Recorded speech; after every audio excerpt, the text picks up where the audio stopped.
Eu estou muito feliz de trazer para vocês o nosso programa de estreia do Café Logo Existo com o Dr. Aldir Alves Teixeira, nosso pioneiro, que vai contar a história do café de qualidade no Brasil. Histórias lindas e também muita emoção, porque a gente gosta disso, de trazer para vocês informações preciosas sobre esse nosso mercado. Então vem com a gente conhecer mais sobre essas histórias.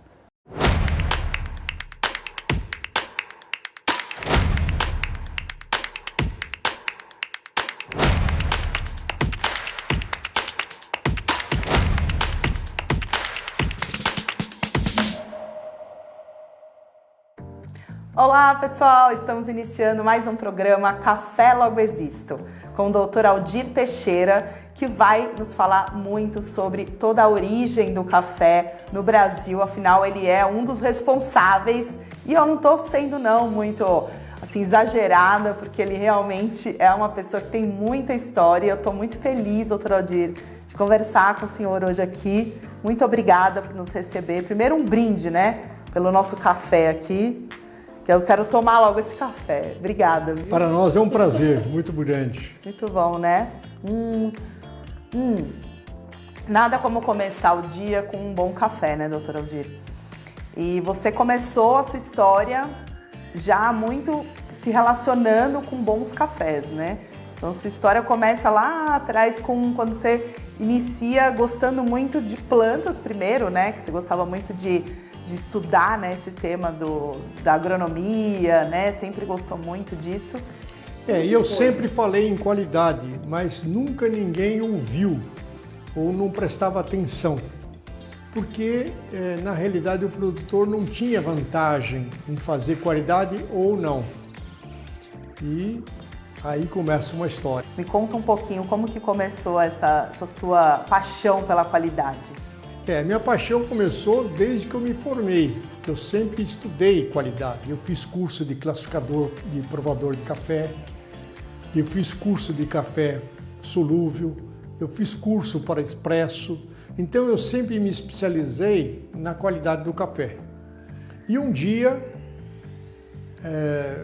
eu recebi um fax, isso foi em maio de 1991, em que o Dr. Ernesto Illy, presidente da Illy Café, resolveu fazer uma entrevista comigo no Maxud Plaza.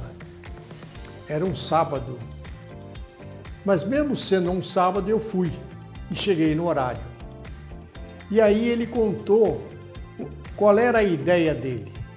Porque, como você sabe, a Illy Café tem um blend de 9 origens e que a principal é o café do Brasil. Mais de 50%, né? Mais de 50%. Só que ele não estava, no final da década de 80, ele não estava encontrando mais aquele café brasileiro de qualidade. Ele chegou a dizer, será que o Brasil produz café de qualidade? Nossa! Então ele veio com a ideia, com a intenção, primeiro de fazer um prêmio. Segundo, de passar a comprar diretamente do produtor. E terceiro, pagar um prêmio por essa qualidade.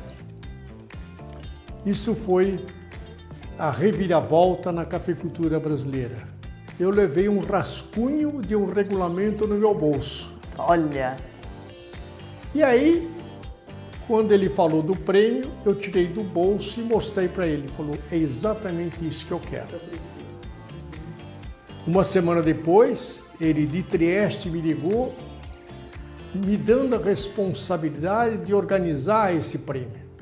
E é o primeiro prêmio, né, doutor Aldir, que existia no Brasil, assim, antes não tinha... Dessa repercussão, era. Sim. E isso começou, na verdade, ele estava na Itália, na época o Brasil tinha uma produção grande já, né, de café, mas a gente estava tendo uma queda também, né, aqui de qualidade, até do nosso consumo, né, nessa época do café. O café estava passando por um momento específico, até pela questão do IBC, né, não teve essa questão toda da história, né, do café, aquele momento mais crucial, né? Porque o Brasil sempre vendeu volume. Então, o café do Brasil era um café de enchimento. você não falava em qualidade. Qualidade você falava dos outros países que faziam um café despolpado.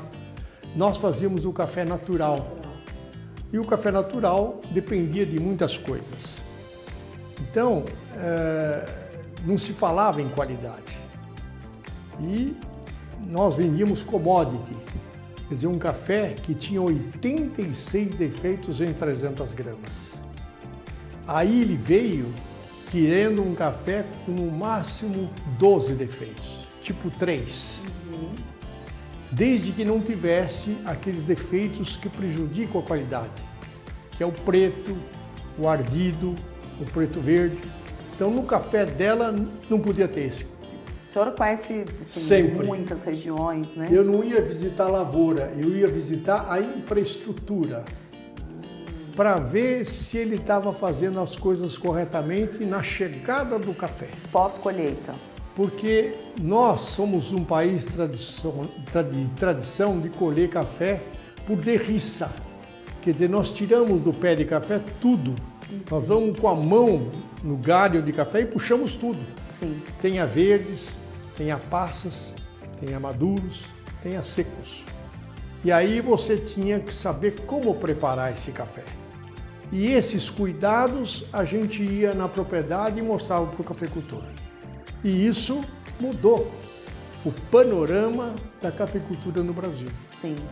E todos os cafés, a gente estava conversando, eles chegam, são codificados, né? Vocês não sabem, né, quais são os... Essa foi uma condição que eu já impus para o Dr. Ernesto Willi no primeiro dia. Quando ele falou em fazer um prêmio, eu falei, eu aceito, eu topo, mas com uma condição. Eu não quero saber nem de quem é e nem da região que provém o café. Eu quero analisar o café, não o produtor, não a região. Isso é muito importante no processo, né, gente? Quando a gente fala... hoje a gente tem muitos prêmios, né? Tem muitas informações acontecendo aqui, mas quando o senhor começou, não tinha quase nada, né, de informação para o produtor, né? Uma literatura ou algo específico, era tudo muito ainda de pesquisa, né? Assim, muita informação que ainda a gente... E muitas áreas novas também, né, doutor Aldir, de produção na época, abrindo novas regiões. Hoje a gente tem mais de 30 regiões produtoras, né? Então isso tudo mudou muito, né? É uma coisa interessante, porque nos primeiros prêmios nós fizemos de café natural. Mas a partir de 2000 nós percebemos que nós não estávamos tendo o café natural de qualidade que nós queríamos. Então nós abrimos para o café chamado descascado, que é o que você colhe cereja e descasca, sem tirar a mucilagem, e secamos o café. Esse café garante uma qualidade melhor. E a partir daí nós passamos a fazer o café descascado. Sim, o natural é com a casca, né? O natural quando você seca o fruto por inteiro. Por inteiro, sim. Esse da forma que colheu, você... Só que esse fruto colhido por inteiro vai depender das condições climáticas da região. Sim. E com o aquecimento global, o que acontecia? O café fermentava na própria árvore. Porque o café tem muita água, mais de 65% é água, tem mel, tem doçura, tem condições favoráveis para uma fermentação indesejável. Quando o café passa rapidamente de cereja para seco, você elimina esse fator. Sim. Doutor Aldir, me conta um pouquinho, então daí, bom, sua relação com o seu Ernesto Willi era muito próxima, né? O que ele falava assim pro senhor, assim, ele ficou muito entusiasmado com o Brasil, porque ele aprendeu até português, né? Ele fazia questão de falar português. Ele andava com um dicionário no bolso. Quando ele não sabia uma palavra, ele ia ver, porque ele queria falar português. Sim. Ele queria falar com os produtores, né, os classificadores, queria ter esse acesso, né? Exatamente. Então ele era um apaixonado pelo Brasil, né? Apaixonado pelo Brasil. Se a gente olhar a trajetória do café do Brasil, a gente vê que isso realmente foi algo que mudou, deu uma virada, né, no mercado nacional para exportação, para o mercado interno também, né? Isso ajudou no todo a mostrar também, a manter o café, né? Porque naturalmente o produtor poderia ir para outra cultura, poderia mudar para outros tipos de plantação, né? Se ele não tivesse um recurso melhor, né? Um ganho melhor também, isso poderia ser algo que o Brasil iria caminhar para não ter tanto café mais, né? Também um pouco da história. O Instituto Brasileiro do Café, num determinado momento, quando percebeu que nós não produzimos a quantidade necessária para o consumo externo e para a exportação, ele resolveu realizar um plano de renovação e revigoramento dos cafezais. Então ele contratou pessoas para fazer um zoneamento ecológico, para ver quais eram as regiões boas para produzir café, que não sujeitas a geado, por exemplo, e resolveu lançar esse plano dentro de bases agronômicas. Você tinha que plantar o café dentro de certas regras, espaçamento, conservação do solo, adubação, e a gente financiava isso a juros de 4% ao ano. Então, com isso, foi implantada uma lavoura cafeeira técnica. Corretamente. Implantada em regiões próprias para plantar café. Só que era volume. Depois do Dr. Ernesto Ide, começamos a falar em qualidade. E aí a gente vai ao campo, a gente vai na infraestrutura ver pequenos detalhes importantes para a produção de qualidade. Outro ponto também bem importante é a parte da pesquisa, né, doutor Aldir? O senhor é muito envolvido com isso também na sua... Realmente você falou uma coisa importante. Eu vou te contar só uma pesquisa que mudou completamente. Existia um defeito de café que era conhecido como café geado. Geado? A palavra geado dava a indicação que a origem desse defeito era geada. Tá. É o defeito preto-verde. Mas, eu vou contar essa história porque foi muito interessante. Um dia chegou um cafeicultor na minha sala com 2 ramos de café e dizendo que tinha ocorrido uma geada, o que ele fazia? Eu falei, o senhor não faz nada. A geada já aconteceu, não adianta o senhor fazer nada. Conversamos um pouco, ele foi embora, mas deixou os 2 galhos comigo. Um eu pus em cima do meu armário e o outro eu coloquei numa estufa que eu tinha no laboratório. Tá. Depois de alguns dias, eu descasquei os 2 cafés. Aquele que tinha sido colocado na estufa virou preto-verde. Aquele que estava em cima do armário, o café continuou verde. Então isso mostrou que o defeito preto-verde não é originário da baixa temperatura, e sim da alta temperatura. Então, qual é a recomendação que você dá para o cafeicultor? Quando você, no início da colheita, quando você colhe uma porcentagem maior de verdes, não seque no secador. Seque de uma maneira mais... Seque de uma maneira mais branda. Então, na temperatura abaixo de 35 graus. Aí você não produz o defeito preto-verde. O preto-verde, numa xícara de expresso, não estragou a xícara. Uma xícara de expresso são 50 grãos. Se você tiver um preto-verde, você estragou esse café. E eu sei de uma história também que, por conta disso, o senhor também pensou em ter um cafezal urbano quando trabalhava no biológico. Ah, pois é. Essa é uma história interessante. Quando eu fui para o Instituto Biológico na década de 80, eu visitando o Detran, lá de cima... Foi renovar sua carta? Era vizinha. Então, eu visitando o Detran para ver um negócio meu, eu olhando pela janela, eu vi uma área no Instituto Biológico vazia. E naquela época várias áreas estavam sendo ocupadas por outras instituições. O Instituto Biológico estava perdendo áreas. Então eu cheguei para o diretor, era o Luiz Pustiglione, Neto, era um médico veterinário, eu falei para ele, doutor Luiz Pustiglione, que tal a gente plantar uma lavoura de café nessa área vazia? Ele falou, pode fazer. Olha. E eu, com a ajuda de um colega do IBC, Kanashiro, eu resolvi plantar esse café. Consegui as mudas da cooperativa de Garça, a antiga cooperativa de Garça, que me forneceu essas mudas e me entregou essas mudas em São Paulo. 5.000 pés da variedade Mundo Novo e 5.000 pés da variedade Catuai.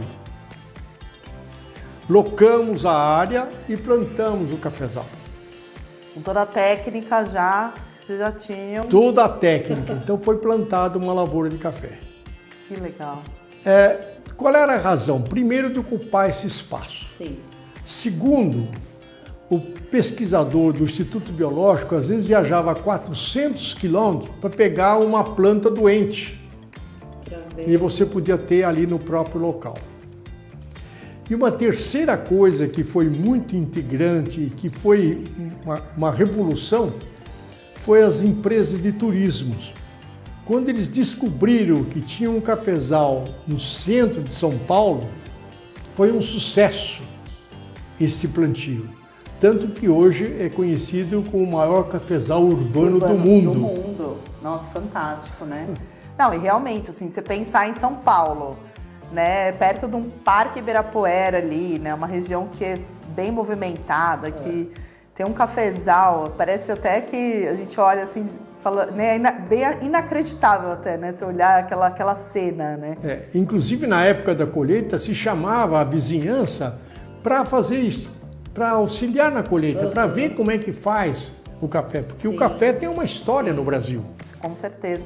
Uma vez eu fui até lá, né, fazer essa colheita na época, e tinha uma família e a filha levou os pais, eles estavam emocionados e eles falaram que eles tinham sido colhedores de café, eles eram bem idosos já e eles falaram que eles estavam querendo relembrar, né, aquele sentimento, aquele momento que eles tinham tido na vida deles e que eles estavam assim muito felizes de poder reproduzir ali aquela sensação de colher o café. Né, foi muito bonito, assim, né? Então tem muitas histórias assim, né, doutor Aldir? Que bom que o senhor teve essa... Foi uma ideia e que realmente teve um sucesso muito grande. Sim, muito bonito, assim, o processo todo, né, que isso causa nas pessoas, né, essa emoção, porque o café também, ele tem esse lado, né, da emoção, da nossa conexão com a bebida. O senhor toma muito café durante o dia, né?